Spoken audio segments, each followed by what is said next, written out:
আসসালামু আলাইকুম সুপ্রিয় শিক্ষার্থীরা, জীববিজ্ঞানের নতুন একটি অনলাইন ক্লাসে আমি আব্দুল্লাহ হোসাইন তোমাদের স্বাগত জানাই। আমরা আলোচনা করছিলাম জীববিজ্ঞান দ্বিতীয় পত্রের ষষ্ঠ অধ্যায় বর্জ্য ও নিষ্কাশন থেকে। এই অধ্যায়টির উপর আজকে আমি দ্বিতীয় ক্লাসটি নিব।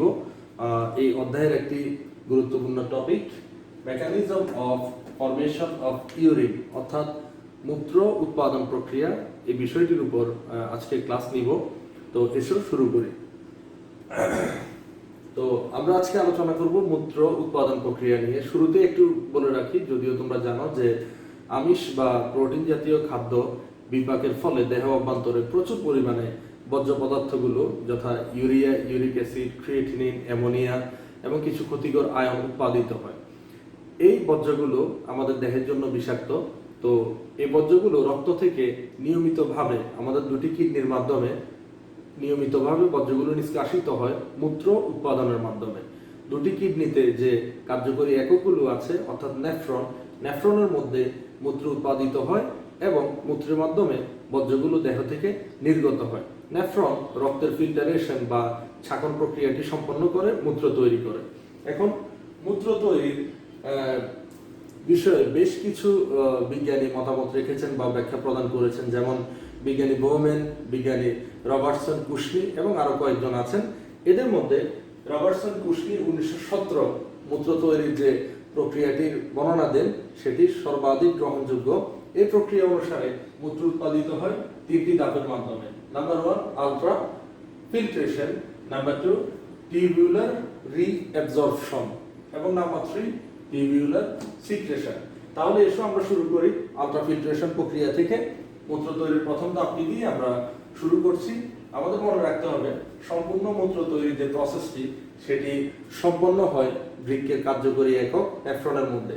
তো আসি আলট্রা ফিল্ট্রেশন নিয়ে। আলট্রা ফিল্ট্রেশন বিষয়টি বুঝতে হলে প্রথমে জানতে হবে ফিল্ট্রেশনটা কি। ফিল্ট্রেশন কি? ফিল্ট্রেশন হলো সাধারণত একটি সুনির্দিষ্ট চাপে কোনো মেমব্রেন বা ছাঁকনির মধ্য দিয়ে তরল এবং তরলে বিদ্যমান দ্রবীভূত বস্তুর ফোর্সকরণ। তাহলে ছাঁকনির মধ্য দিয়ে তরল এবং তরলে দ্রবীভূত বস্তুর ফোর্সকরণই হলো ফিল্ট্রেশন। এই ফিল্ট্রেশন প্রক্রিয়ার জন্য দুটি উপাদান প্রয়োজন। একটি হলো ফিল্ট্রেশন মেমব্রেন, আমি লিখতে পারি একে ছাঁকনি বা ছাঁকন যন্ত্র, এবং 2 সুনির্দিষ্ট চাপ। এখন আলট্রা ফিল্ট্রেশন এই প্রক্রিয়াটি নেফ্রনের রেনাল কর্পাসল অর্থাৎ মুষ্টিবদ্ধ হাতের ন্যায় যে অংশটি এখানে সংঘটিত হয়। আমরা জানি গ্লোমেরুলাস এবং বোমেন্স ক্যাপসুল মিলে নেফ্রনের যে অংশটি তাকে আমরা রেনাল কর্পাসল বলি। এই রেনাল কর্পাসলটির মধ্যে ছাঁকনি যন্ত্র এবং অটোমেটিক ভাবে চাপ তৈরির সমগ্র ব্যবস্থা এখানে রয়েছে। এই অংশটি আলট্রা ফিল্ট্রেশনের জন্য বিশেষভাবে উপযোগী। প্রথমে আমরা দেখব যে ছাঁকন যন্ত্রটি কোথায় এখানে বিদ্যমান আছে। আচ্ছা, এটি হলো রেনাল কর্পাসল। এখানে এগুলো সব গ্লোমেরুলাস তৈরি হয়েছে অ্যাপারেন্ট ডোমিনিকা থেকে। তোমরা জানো এই গ্লোমেরুলাস আবৃতকারী যে পেয়ালা আকৃতির গঠন তাকে আমরা বলি বোমেন্স ক্যাপসুল। বোমেন্স ক্যাপসুলে দুটি স্তর আছে, বাইরের স্তরটি প্যারাইটাল স্তর, ভিতরেরটি ভিসেরাল স্তর। এখন এই গ্লোমেরুলাস এবং বোমেন্স ক্যাপসুল মিলে সাধারণত একটি ছাঁকনি যন্ত্র তৈরি করে, যেটি বিদ্যমান আছে এই অংশটাতে। এটি ত্রিস্তরী একটি ছাঁকনি যন্ত্র বিদ্যমান আছে। সেটি কিভাবে? ছাঁকনির প্রথম যে লেয়ারটি সেটি তৈরি করে এই যে গ্লোমেরুলাস রক্তনালীগুলো আছে বা জালিকাগুলো আছে তাদের এন্ডোথেলিয়াম। যদি আমি এখানে ছবির মাধ্যমে দেখাই, এখানে অসংখ্য স্কোয়ামাস এপিথেলিয়াল কোষ বিদ্যমান। এই কোষগুলোর ভিতরে দেখো পাশাপাশি অবস্থিত কোষের মাঝখানে কিছু ছিদ্র আছে। এই ছিদ্রগুলোকে বলা হয় ফেনেস্ট্রেশন। এই ছিদ্রের ব্যাস হলো 10 ন্যানোমিটার। তাহলে গ্লোমেরুলাস রক্তনালীর ভিতরের স্তর যে স্কোয়ামাস কোষ দিয়ে তৈরি সেই স্তরের অবস্থান এরকম, যেখানে অসংখ্য ছিদ্র দেখা যাচ্ছে। মোট গ্লোমেরুলাস রক্তনালীগুলোর ভেতরে যে স্তরটি আছে তার 30% ছিদ্রযুক্ত টোটাল অবস্থানের মধ্যে। এই ছিদ্রগুলোকে আমরা বলি ফেনেস্ট্রেশন, যাদের ব্যাস 10 ন্যানোমিটার। এখন গ্লোমেরুলাস এপিথেলিয়াল কোষগুলো যে ভিত্তি পর্দার উপরে অবস্থিত তাকে আমরা বলি ভিত্তি পর্দা। এর অপর নাম হলো বেসমেন্ট মেমব্রেন। তাহলে আমরা লিখতে পারি ভিত্তি পর্দা। ছাঁকনির তৃতীয় স্তর গঠন করে এই ভিত্তি পর্দাটি। এটি সাধারণত অসংখ্য কোলাজেন এবং কিছু সূত্রক দিয়ে তৈরি একটি জালিকাকার গঠন। এই জালিকাকার গঠনের অভ্যন্তরে অতি সূক্ষ্ম কিছু ছিদ্র আছে, যে ছিদ্র দিয়ে পানি এবং খুব ক্ষুদ্র যে দ্রবগুলো আছে সেগুলো পাস করতে পারে। তাহলে এটি হলো দ্বিতীয় স্তর। এবং দেখো এই যে কাপ আকৃতির যে গঠন, যেটাকে আমরা বলছি বোমেন্স ক্যাপসুল, এই বোমেন্স ক্যাপসুলের যে ভিতরের স্তরটি আছে ভিজারাল স্তর, এই স্তরে অসংখ্য পা সদৃশ কোষ বিদ্যমান আছে, যাদেরকে বলা হয় পোডোসাইট কোষ। পোডোসাইট, এই পোডোসাইট কোষগুলো এখানে এইভাবে বিদ্যমান থাকবে, যাদের অ্যামিবার ন্যায় বা পায়ের ন্যায় ঘনপথ বিদ্যমান আছে এইরকম। তাহলে এই সেলগুলো হলো পোডোসাইট কোষ। এই কোষগুলো ছাঁকনির সর্বশেষ স্তর গঠন করে এবং পাশাপাশি অবস্থিত, আমি এখানে লিখি পোডোসাইট কোষ, পা সদৃশ, এদের আঙ্গুলের ন্যায় অভিক্ষেপ আছে। পাশাপাশি অবস্থিত এই পোডোসাইট কোষের মাঝখানে আবার তুমি ছিদ্র দেখতে পাচ্ছ, যেটাকে আমরা বলি স্লিপ পোর বা ফিল্ট্রেশন ছিদ্র। আমরা লিখতে পারি ফিল্ট্রেশন ছিদ্র। এই ছিদ্রের ব্যাস হলো 25 ন্যানোমিটার। এখন এই তিনটি অংশ মিলে মূলত এই অংশটাতে ছাঁকনি যন্ত্রটি বিদ্যমান, যাকে আমরা বলতে পারি ফিল্ট্রেশন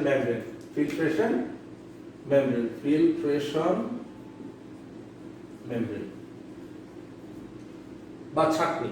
এই ফিল্ট্রেশন মেমব্রেনের মধ্যে অবস্থিত বিভিন্ন ব্যাসের এই ছিদ্র দিয়ে সাধারণত রক্তের তরল অংশ থেকে বর্জ্য পদার্থগুলো সহ কিছু উপাদান এসে এই বোমেন্স ক্যাপসুলের মধ্যে এসে জমা হবে।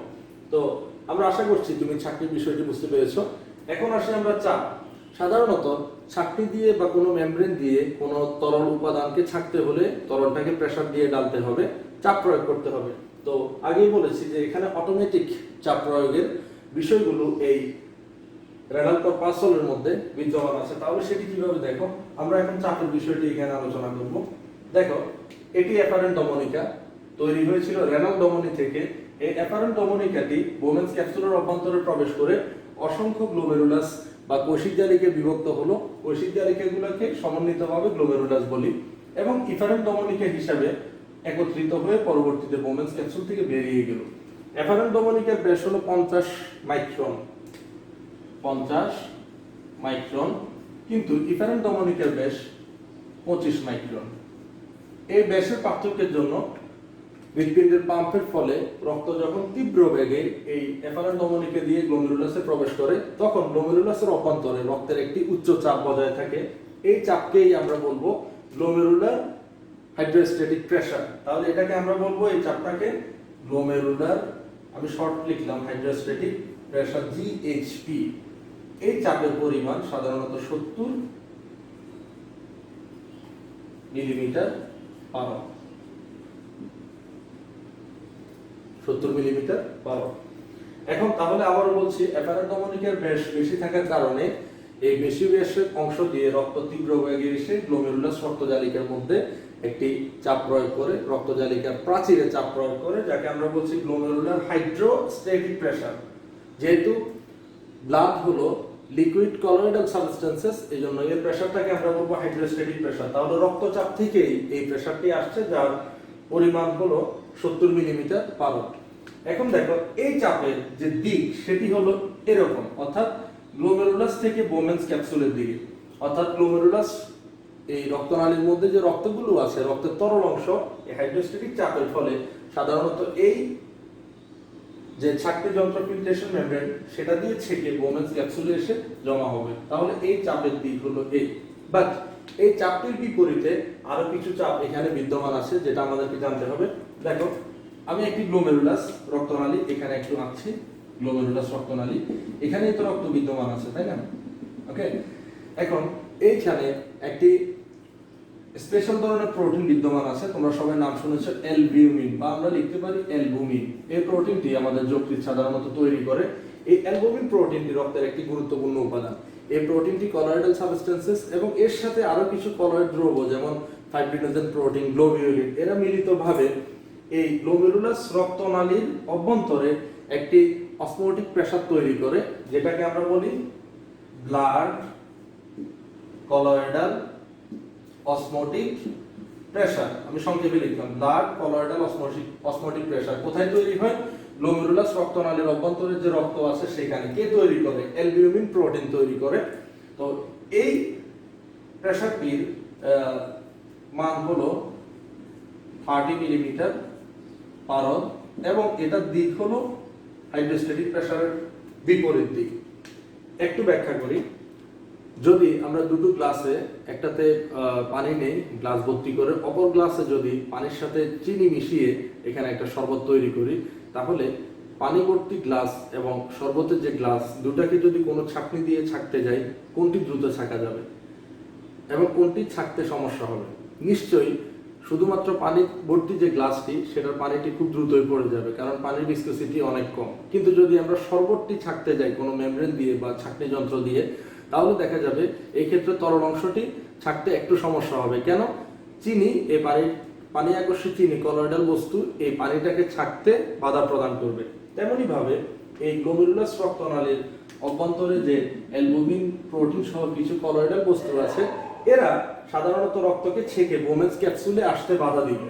হাইড্রোস্ট্যাটিক প্রেসারের ফলে রক্তের তরল অংশ ছেঁকে গ্লোমেরুলাস থেকে বোমেন্স ক্যাপসুলে এই ফিল্ট্রেশনের বিভিন্ন ছিদ্র দিয়ে মেমব্রেনের বোমেন্স ক্যাপসুলে আসার কথা। কিন্তু এই আসার প্রক্রিয়াটাকে কিছুটা থামিয়ে দিবে এই অ্যালবুমিন এবং এর সাথে রিলেটেড কিছু কলয়েডাল সাবস্টেন্সেস মিলে, যারা তৈরি করবে ব্লাড কলয়েডাল অসমোটিক প্রেসার। এদের কাজ কি? অর্থাৎ এরা গ্লোমেরুলাসের মধ্যে রক্তের তরল অংশটাকে ধরে রাখতে চায়, তরল অংশকে বাহিরে বের হতে দেয় না। তো তাহলে এই প্রেসারটি সাধারণত বিপরীতমুখী। আমরা মাইনাস দিয়ে এটা প্রকাশ করলাম, এটাকে মাইনাস দিয়ে দিলাম। আচ্ছা, তাহলে এখানে আমরা দেখতেছি যে হাইড্রোস্ট্যাটিক প্রেসারের ফলে যদি গ্লোমেরুলাস রক্তগুলো ছেঁকে বোমেন্স ক্যাপসুলে এসে জমা হয়, তাহলে বোমেন্স ক্যাপসুলের মধ্যে যে পরিশ্রুত বা ফিল্ট্রেট তরলটি জমা হবে তাকে আমরা বলবো গ্লোমেরুলার ফিল্ট্রেট। গ্লোমেরুলার ফিল্ট্রেট, এই অংশটি একটু দেখতে হবে। দেখো এখানে আরেকটি চাপ রয়েছে, যেটাকে আমরা বলি capsular pressure or glomerular filtrate hydrostatic pressure. সেটা কি? যদি হাইড্রোস্ট্যাটিক প্রেসারের ফলে গ্লোমেরুলাসের রক্তগুলো থেকে রক্তের তরল অংশ ছেঁকে এই ছাঁকনি দিয়ে বোমেন্স ক্যাপসুলে এসে জমা হয়, তখন এই বোমেন্স ক্যাপসুলের এই পরিশ্রুত বা ফিল্টার তরলটাকে আমরা বলবো গ্লোমেরুলার ফিল্ট্রেট। এই ফিল্ট্রেটের মধ্যে পানির পরিমাণ থাকবে বেশি এবং অন্যান্য অনেক উপাদান থাকবে, অর্থাৎ এখানে যে সলিউশন বা দ্রবণটি থাকবে সেটি থাকবে হালকা। বাট এই গ্লোমেরুলাস রক্তনালীর অভ্যন্তরে যে দ্রবণটি থাকবে সলিউশন, সেটি থাকবে গাঢ়। ফলে হালকা দ্রবণ থেকে পানি আবার পূর্বের অবস্থায় আগের স্থানে ফিরে যেতে চাইবে, গাঢ় দ্রবণের দিকে পানি ফিরে যেতে চাইবে অসমোসিস প্রক্রিয়া। তাহলে এখানে যে প্রেসারটি তৈরি হবে এটাও হাইড্রোস্ট্যাটিক প্রেসারের বিপরীতমুখী প্রেসার। এর নাম হলো ক্যাপসুলার স্পেস প্রেসার, অথবা আমরা লিখতে পারি গ্লোমেরুলার ফিল্ট্রেট হাইড্রোস্ট্যাটিক প্রেসার। এটি একটি অসমোটিক প্রেসার। এই প্রেসারের মান হলো 5 মিলিমিটার পার আওয়ার এবং এটির দিকটি হলো বিপরীতমুখী, সেজন্য আমরা নেগেটিভ দিলাম। তাহলে আমরা এখানে নেট ফিল্ট্রেশন প্রেসার কি পাবো? নেট ফিল্ট্রেশন প্রেসার পাবো 70 থেকে যদি 35 বাদ দেই আমরা 35 মিলিমিটার পার আওয়ার। তাহলে এই 35 মিলিমিটার পার আওয়ার চাপে যে রক্তগুলো গ্লোমেরুলাসের কৈশিক জালিকাতে আসবে, সেই রক্তের তরল অর্থাৎ প্লাজমা অংশ থেকে ছেঁকে দূষিত বর্জ্যগুলো পানি সহ এসে বোমেন্স ক্যাপসুলে জমা হবে, যেটাকে আমরা বলবো গ্লোমেরুলার ফিল্ট্রেট। তাহলে আলট্রাফিল্ট্রেশনের এই ফিল্ট্রেশন অংশটি আমরা বুঝতে পেরেছি, ছাঁকনি যন্ত্র এবং চাপের বিষয়টি আমরা দেখলাম।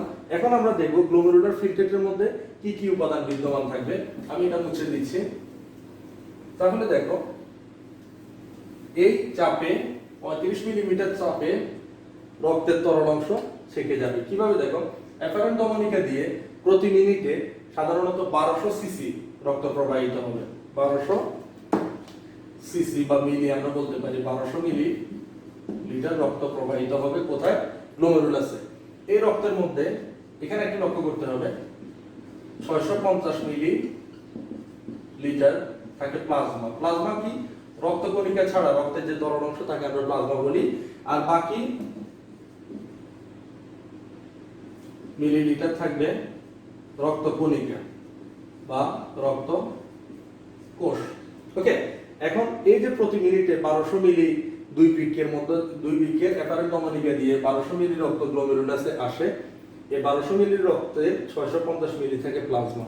এই শুধুমাত্র এই প্লাজমা অংশটি আমরা একটু আগে যে ছাঁকনি যন্ত্র দেখালাম, সেই ছাঁকনি যন্ত্র দিয়ে ছেঁকে গ্লোমেরুলাস থেকে বোমেন্স ক্যাপসুলে আসবে।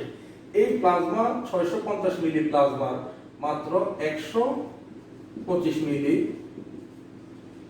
তরল অংশ বোমেন্স ক্যাপসুলে এসে জমা হবে, যেটি প্লাজমার 20%।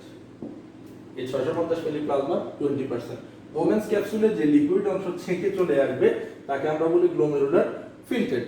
তাহলে দেখো, গ্লোমেরুলার ফিল্ট্রেটে কখনোই রক্তকণিকা থাকবে না এবং কোনো প্রোটিন থাকবে না, শুধুমাত্র রক্তের যে তরল বা প্লাজমা অংশ সেটি ছেঁকে এর প্রত্যেকবার 20% করে 125 মিলি এসে এখানে জমা হবে। তো গ্লোমেরুলাস ফিল্ট্রেটে যে তৈরি হলো সেই গ্লোমেরুলার ফিল্ট্রেট, এর মধ্যে যে উপাদানগুলো থাকবে সেটি তোমরা একটু লক্ষ্য করো। কি কি থাকবে? পানি থাকবে, লবণ থাকবে, কার্বোহাইড্রেট থাকবে, বিশেষ করে গ্লুকোজ, ধাতব আয়ন থাকবে, বিভিন্ন ধরনের ধাতব আয়ন, সোডিয়াম, পটাশিয়াম, ম্যাগনেসিয়াম, এগুলো। বর্জ্য পদার্থের মধ্যে ইউরিয়া থাকবে, ইউরিক অ্যাসিড থাকবে, ক্রিয়েটিনিন থাকবে, অ্যামোনিয়া থাকবে, ভিটামিন থাকবে, এখানে হরমোন থাকবে। এই উপাদানগুলো গ্লোমেরুলার ফিল্ট্রেটে বিদ্যমান থাকবে। তাহলে আমরা প্রথম যে ধাপটি মূত্র তৈরির আলট্রাফিল্ট্রেশন, এটা আমরা দেখে ফেললাম। আলট্রাফিল্ট্রেশন প্রক্রিয়া এখন আমি সহজভাবে বলি। আলট্রাফিল্ট্রেশন কি? সাধারণত ছাঁকনি যন্ত্রের মধ্য দিয়ে একটি সুনির্দিষ্ট চাপে, যেটা আমরা পেলাম 35 মিলিমিটার পারদ চাপ, এই চাপে অ্যাপারেন্ট ধমনিকা দিয়ে যে রক্ত গ্লোমেরুলাসে আসবে সেটি ছাঁকনি যন্ত্র দিয়ে ছেঁকে বোমেন্স ক্যাপসুলে গ্লোমেরুলার ফিল্ট্রেট উৎপন্ন করার প্রক্রিয়াকে বলা আলট্রাফিল্ট্রেশন। এর ফলে প্রতি মিনিটে দুই বৃক্ক দিয়ে 1200 মিলিলিটার রক্ত গ্লোমেরুলাসে প্রবেশ করবে এবং এই রক্তের মাত্রা 125 মিলিলিটার গ্লোমেরুলাস ফিল্ট্রেট উৎপন্ন হবে। এই গ্লোমেরুলাস ফিল্ট্রেটের মধ্যে এই উপাদানগুলো বিদ্যমান থাকবে, কিন্তু দুটি উপাদান থাকবে না। কি থাকবে না?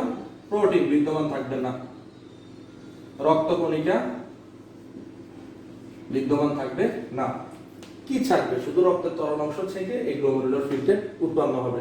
তাহলে যদি প্রতি মিনিটে 125 মিলি গ্লোমেরুলার ফিল্ট্রেট দুটি বৃক্ক বা কিডনি উৎপাদন করে, তাহলে প্রতি ঘন্টায় প্রতিদিন কত মিলি গ্লোমেরুলার ফিল্ট্রেট উৎপন্ন হবে? আমরা একটু দেখে নিই। 125 আমরা দিতে পারি গুণন 60, 24। তাহলে এখানে যদি মিলিলিটারকে আমরা লিটার প্রকাশ করি, আমরা মান পাবো 180 লিটার প্রতিদিন গ্লোমেরুলার ফিল্ট্রেট উৎপন্ন হয়। তাহলে আমাদের রক্তের তরল অংশ বা প্লাজমা অংশ ছেঁকে প্রতিদিন মানব বৃক্কের অসংখ্য নেফ্রনের মাধ্যমে 180 লিটার গ্লোমেরুলার ফিল্ট্রেট উৎপন্ন হয়। তো 180 লিটার গ্লোমেরুলার ফিল্ট্রেট সবটা যদি মূত্রের মাধ্যমে বেরিয়ে যায়, তাহলে তো আমরা মরহুম হয়ে যাব, করোনা ছাড়াই আমরা মৃত্যুবরণ করব। কিন্তু বস্তুত কখনো এমন হচ্ছে না। এই 180 লিটার তরলের, বা যদি আমরা প্রতি মিনিটে হিসাব করি, 125 মিলি তরলের 99%-এরও অধিক পুনরায় শোষিত হয়ে যায়। কিসের মাধ্যমে? নেফ্রনের যে রেনাল টিউবিউল অংশ আছে ওই অংশ দিয়ে শোষণের পর শুধুমাত্র যে বর্জ্যগুলো থাকে সেগুলো মূত্র হিসেবে বেরিয়ে যায়। তো আলট্রাফিল্ট্রেশন প্রক্রিয়াটি, আশা করছি যে এটি একটি মোটামুটি জটিল প্রসেস। আমরা বুঝতে পেরেছি যে এই ক্ষেত্রে চাপের মাধ্যমে রক্ত ছেঁকে গ্লোমেরুলাস ফিল্ট্রেট তৈরি হয়। চাপের মাধ্যমে এই কাজটি হয় বলে একে আলট্রাফিল্ট্রেশন বলে। রক্তের তরল অংশ শুধু ছেঁকে যাবে। কি পরিমাণ? প্রতি মিনিটে 1200 সিসি। প্রতি মিনিটে কি পরিমাণ গ্লোমেরুলার ফিল্ট্রেট উৎপন্ন হবে? 125 সিসি। কোন অংশ থেকে তৈরি হবে? রক্তকণিকা ছাড়া রক্তের শুধুমাত্র তরল বা প্লাজমা অংশ থেকে। এই 125 সিসি উপাদানের মধ্যে কি কি উপাদান থাকবে? এই অংশগুলো থাকবে। কি থাকবে না? প্রোটিন থাকবে না, রক্তকণিকা থাকবে না। এই গ্লোমেরুলার ফিল্ট্রেটগুলোর পরবর্তী দশা কি? পরবর্তীতে তারা নেফ্রনের রেনাল টিউবিউলের মধ্য দিয়ে পরিবাহিত হবে। ওকে, আমরা এখন মূত্র তৈরির পরবর্তী যে ধাপটি আছে সেটা আমরা দেখে নিব। তোমরা মাথায় রাখো যে গ্লোমেরুলার ফিল্ট্রেট এর উপাদানগুলো যেটি আমরা লিখলাম, এখন আমরা পরবর্তী ধাপটি দেখব। পরবর্তী ধাপের নাম ছিল টিউবুলার রিঅ্যাবজর্পশন। রিঅ্যাবজর্পশন এটি মূত্র তৈরির দ্বিতীয় বা সেকেন্ড ধাপ। এই ধাপটি সম্পূর্ণ হয় রেনাল টিউবিউলে, নেফ্রনের টিউবিউল, রেনাল টিউবিউলের মধ্যে। তাহলে আমরা ছবিটি একটু আগে এঁকে নেই। এটি প্রক্সিমাল কনভলিউটেড টিউবিউল, আমরা জানি। হ্যান্ডেল লুপটি দিলাম সরলভাবে। এটি ডিস্টাল কনভলিউটেড টিউবিউল এবং আমরা এই অংশে কালেক্টিং টিউবিউল লিখে নিচ্ছি। তোমরা নেফ্রনের গঠনটি প্রপারলি জানো, ফার্স্ট ক্লাসে আমরা অলরেডি দেখিয়েছি। তাহলে আমরা সংক্ষেপে নামগুলো লিখব। এটা হলো প্রক্সিমাল কনভলিউটেড টিউবিউল, লিখতে পারি পিসিটি, নিকটবর্তী পেঁচানো নালিকা। এটি হ্যান্ডেল লুপের অ্যাসেন্ডিং ডিসেন্ডিং বাহু, নিম্নগামী, আর এটি হলো অ্যাসেন্ডিং বাহু, ঊর্ধ্বগামী বাহু, অ্যাসেন্ডিং বাহু। এই অংশটি ইউ আকৃতির হ্যান্ডেল লুপ। এটি দূরবর্তী পেঁচানো নালিকা, এই অংশটুকু, যেটাকে আমরা লিখতে পারি ডিসিটি, ডিস্টাল কনভলিউটেড টিউবিউল। আর এটি সংগ্রাহী নল, যেটাকে আমরা লিখতে পারি কালেক্টিং টিউবিউল, সংক্ষেপে লিখলাম। এখন টিউবিউলার রিঅ্যাবজর্পশন এটি সম্পন্ন হবে পিসিটি, হ্যান্ডেল লুপ, ডিসিটি এবং কালেক্টিং টিউবিউলের মধ্যে। সেটা কি? টিউবিউলার রিঅ্যাবজর্পশনটা কি? এই যে গ্লোমেরুলার ফিল্টারগুলো উৎপন্ন হলো প্রায় 125 সিসি প্রতি মিনিটে, এই গ্লোমেরুলার ফিল্টারগুলো যখন এই proximal convoluted tubule, handle loop এবং ডিস্টাল কনভলিউটেড টিউবিউল অর্থাৎ রেনাল টিউবিউলের মাধ্যমে অতিক্রম করবে, এই সময়ে এই গ্লোমেরুলাস ফিল্টারের প্রায় 99 ভাগেরও অধিক উপাদান এই টিউবের যে প্রাচীর, এই প্রাচীরের এপিথেলিয়াল কোষ দ্বারা শোষিত হবে। এই শোষিত হওয়ার প্রক্রিয়াকে আমরা বলি টিউবিউলার রিঅ্যাবজর্পশন বা টিউবিউলার সিলেক্টিভ রিঅ্যাবজর্পশন। তাহলে আমরা এখন দেখব যে কিভাবে এই শোষণ প্রক্রিয়াটি সম্পন্ন হবে। দেখো, এই টিউবিউলের টোটাল এই টিউবটার যে এপিথেলিয়াল কোষগুলো আছে টিউবের, সেই এপিথেলিয়াল কোষগুলো শোষণের জন্য বিশেষভাবে অভিযোজিত। কেন? এই এপিথেলিয়াল কোষগুলোর মধ্যে অধিক পরিমাণ মাইক্রোভিলাই থাকবে, মাইক্রোভিলাই থাকে, মাইটোকন্ড্রিয়া অধিক থাকে, মাইটোকন্ড্রিয়া অধিক থাকে। এবং নাম্বার 3, এরা কোষগুলো রক্ত জালিকার সাথে নিবিড়ভাবে লেগে থাকে। দেখো, আমি এখানে কি লিখলাম? আমি লিখলাম এই যে রেনাল টিউবিউল আছে, এই টিউবিউলের প্রাচীরের এপিথেলিয়াল কোষগুলো প্রচুর পরিমাণে গ্লোমেরুলার ফিল্টারের ভালো উপাদানগুলো শোষণ করে। কোশ্চেন হলো, এই এপিথেলিয়াল কোষ শোষণের জন্য কিভাবে অভিযোজিত? অভিযোজিতের জন্য এই কোষগুলোর মধ্যে অধিক পরিমাণে মাইক্রোভিলাই থাকে এবং অধিক পরিমাণে মাইটোকন্ড্রিয়া থাকে। মাইক্রোভিলাই থাকার কারণে এদের শোষণ এরিয়া বা সারফেস বৃদ্ধি পায় এবং এরা অনেক কিছু শোষণ করতে পারে। মাইটোকন্ড্রিয়া অধিক থাকার কারণে প্রচুর শক্তির মাধ্যমে এরা সক্রিয় পদ্ধতিতে উপাদানগুলো, পানি সহ অন্যান্য দ্রব উপাদানগুলো শোষণ করতে পারে। আর কোষগুলো রক্তজালিকার সাথে নিবিড়ভাবে লাগানো থাকার ফলে সাধারণত এই এপিথেলিয়াল কোষ দিয়ে যে উপাদানগুলো শোষণ করে সেটি খুব দ্রুত রক্তে চলে আসতে পারে, অর্থাৎ কোষগুলো রক্তজালিকার সাথে নিবিড়ভাবে লাগানো। এখন আমি দেখব পিসিটি বা প্রক্সিমাল কনভলিউটেড টিউবিউল, এই অংশটাকে যদি আমরা দেখি, এটি প্রক্সিমাল কনভলিউটেড টিউবিউল। ধরো, এখন এইখানে যে কোষগুলো থাকবে এভাবে থাকবে। কোষগুলোর এক পাশে তোমরা দেখতে পাচ্ছ প্লাজমা মেমব্রেন বাঁচ হয়ে অসংখ্য কি তৈরি করেছে? মাইক্রোভিলাই তৈরি করেছে। এগুলো হলো এপিথেলিয়াল কোষ। আমি এটা পিসিটি এর অ্যানাটমিটি দেখাচ্ছি, প্রক্সিমাল কনভলিউটেড টিউবিউল। তাহলে দেখো, কোষের এখানে অসংখ্য মাইক্রোভিলাই আছে যারা একত্রে মিলে ব্রাশ বর্ডার তৈরি করেছে। এই ব্রাশ বর্ডার থাকার কারণে এই সকল কোষের শোষণ এরিয়া অনেক বেশি। কোষের মধ্যে অনেক বেশি পরিমাণ কি থাকবে? মাইটোকন্ড্রিয়া। মাইটোকন্ড্রিয়া থাকার কারণে এই কোষগুলো সক্রিয় পদ্ধতিতে শোষণ করবে। এখন এই যে ফাঁকা স্থানটি, এই যে ফাঁকা, এই স্থানটাকে বলা হয় লুমেন। এই অংশ দিয়ে মূলত গ্লোমেরুলার ফিল্টারগুলো পাস করবে, উপাদানগুলো পাস করবে, করার সময় এই কোষগুলো সেগুলোকে শোষণ করে রাখবে। তো তাহলে তোমরা বুঝতে পারছো যে টিউবুলার রিঅ্যাবজর্পশন ঘটবে এই রেনাল টিউবুলার অংশ দিয়ে। এখানে এপিথেলিয়াল কোষগুলো শোষণের জন্য বিশেষভাবে অভিযোজিত। কেন তারা অধিক শোষণ করতে পারবে? কারণ তাদের গঠনটাই শোষণের জন্য তৈরি হয়ে আছে। এখন আমরা বলি পিসিটি, যখন গ্লোমেরুলার ফিল্টারগুলো এই পিসিটি বা প্রক্সিমাল কনভলিউটেড টিউবিউল দিয়ে অতিক্রম করবে, তখন এই অংশটাতে সাধারণত গ্লোমেরুলার ফিল্টার থেকে 80% উপাদান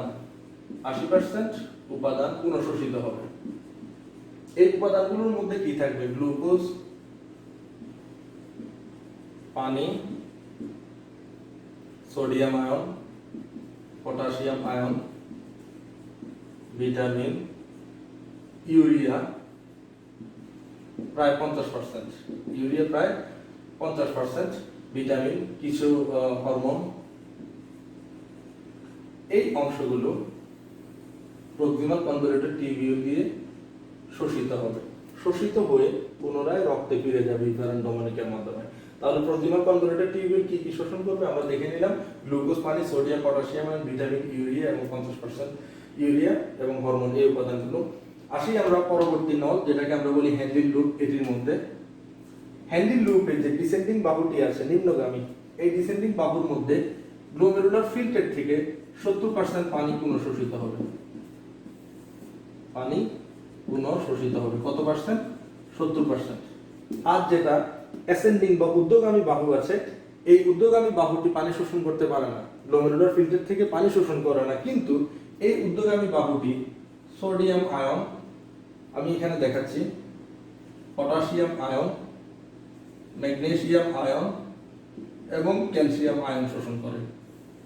তাহলে গ্লোমেরুলার ফিল্টার থেকে এই যে ঊর্ধ্বগামী বাহু, এই উপাদানগুলো শোষণ করে গেল। তাহলে আমরা দেখতে পাচ্ছি গ্লোমেরুলার ফিল্টারের গুরুত্বপূর্ণ যে উপাদানগুলো, সেগুলো কিন্তু এই টিউবের বিভিন্ন অংশ দ্বারা শোষিত হয়ে যাচ্ছে, শুধুমাত্র বর্জ্য পদার্থগুলোই থেকে যাচ্ছে, পরিমাণে অনেক কম। চলে আসি ডিসিটি বা ডিস্টাল কনভলিউটেড টিউবিউল। তোমরা জানো এটি, এই ডিস্টাল কনভলিউটেড টিউবিউলটি সামান্য পানি, sodium ion, chloride ion, potassium ion এবং হাইড্রোজেন আয়ন, এই উপাদানগুলো গ্লোমেরুলার ফিল্টার থেকে শোষণ করে, গ্লোমেরুলার ফিল্টার থেকে শোষণ করে ফেলে। তাহলে দেখতে পাচ্ছি যে গ্লোমেরুলার ফিল্টারের যে ভালো উপাদানগুলো ছিল শুরুতে আমরা দেখেছি, এর পরিমাণ অনেক বেশি কমে যাচ্ছে।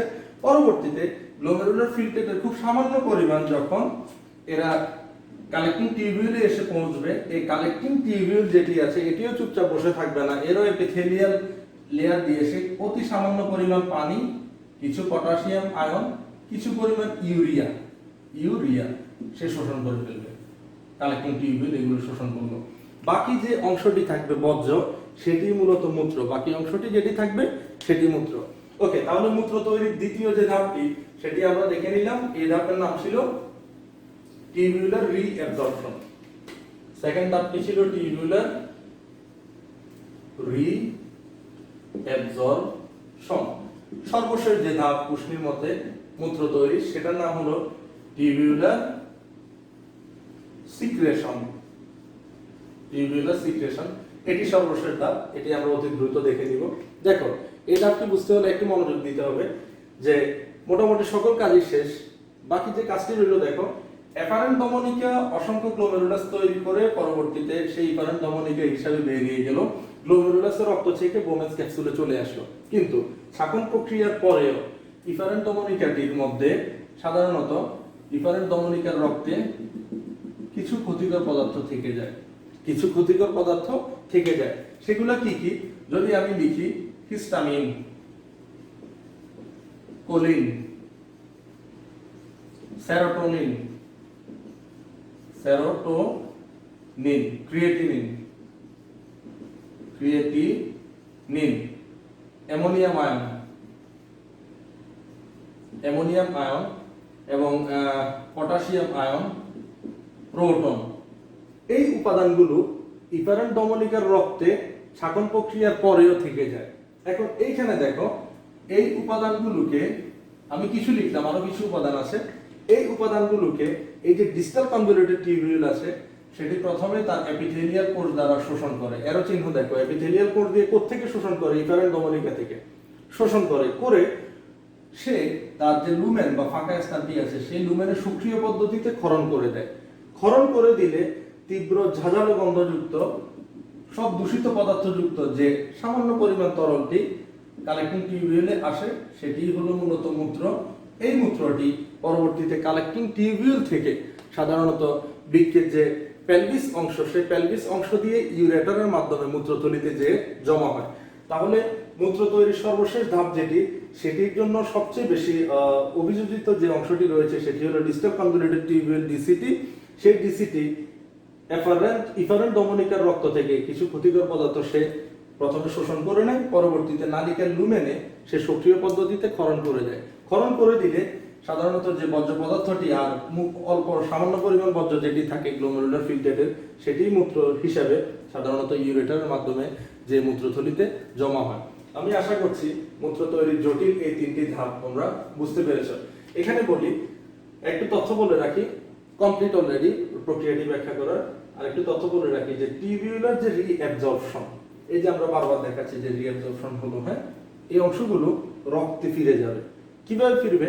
আমরা জানি এই যে রেনাল টিউবিউলের যে ইফারেন্ট ধমনিকা, এটি কিন্তু টোটাল টিউবটাকে পেঁচিয়েছে, টোটাল টিউবটাকে নিবিড়ভাবে পেঁচিয়ে রেখেছে। আমরা কিন্তু বলেছি যে যে এখানের কোষগুলো কোষিক জালিকার সাথে নিবিড়ভাবে কানেক্টেড। তাহলে কি দেখো, আমি রেড কালার দিয়ে আঁকছি, ধরো এটা হলো ইফারেন্ট ধমনিকার ক্যাপিলারিস, কোষিক জালিকা, যেটি পেরিটিউবুলার ক্যাপিলারিস তৈরি করে টোটাল টিউবটাকে পেঁচিয়েছে। তাহলে দেখো, যখন ধরো এই পিসিটি কিছু শোষণ করলো এবং হ্যান্ডলিং লুপ ডিসিটি যে গ্লোমেরুলার ফিল্টার থেকে যে উপাদানগুলো শোষণ করবে, শোষণের পর এরা কি করবে? এই যে পেরিটিউবুলার ক্যাপিলারি, এই ক্যাপিলারিজের মধ্যে এই উপাদানগুলো ছেড়ে দিবে, অর্থাৎ তখন এই সকল উপাদানই রক্তে চলে আসবে পুনরায়। কোথায় আসবে? রক্তে। তাহলে এটা মাথায় রাখতে হবে যে টিউবুলার রিঅ্যাবজর্পশন রেনাল টিউবিউল যে করছে, অ্যাবজর্ব করার পরে উপাদানগুলো সেটা কিন্তু রক্তে চলে আসছে। কেন? কারণ ইফারেন্ট ধমনিকা এখানে শেষ নয়। ইফারেন্ট ধমনিকা টোটাল এই রেনাল টিউবিউল, কালেক্টিং টিউবিউল সহ সম্পূর্ণ অংশটার সাথে নিবিড়ভাবে কানেক্টেড। কিভাবে? পেরিটিউবুলার ক্যাপিলারিস বাসার একটা গঠনের মাধ্যমে। এই পেরিটিউবুলার ক্যাপিলারিস সে যখন গঠন করে তখন টিউবিউলের প্রত্যেকটি অংশের সাথে তার একটা কানেকশন তৈরি হয়। ফলে PCT, handling loop, ডিসিটি, collecting tubule, glomerular filter থেকে যত উপাদানকে শোষণ করে নেয়, এই উপাদানগুলো পুনরায় দ্রুতই এই অংশটাতে অর্থাৎ রক্তে চলে আসে। কিভাবে? সাধারণত এই কোষগুলা থেকে ব্যাপন প্রক্রিয়াতে ইফারেন্ট ধমনিকার রক্তে প্রবেশ করে। স্টুডেন্ট, টোটাল প্রক্রিয়াটি মোটামুটি একটু জটিল, আমি একটু দ্রুত বলার চেষ্টা করেছি। আশা করি তোমরা মূত্র তৈরির যে টোটাল প্রসেসটি সেটি সম্পর্কে তোমাদের বেসিক একটা কনসেপ্ট জন্ম নিবে। Thank you.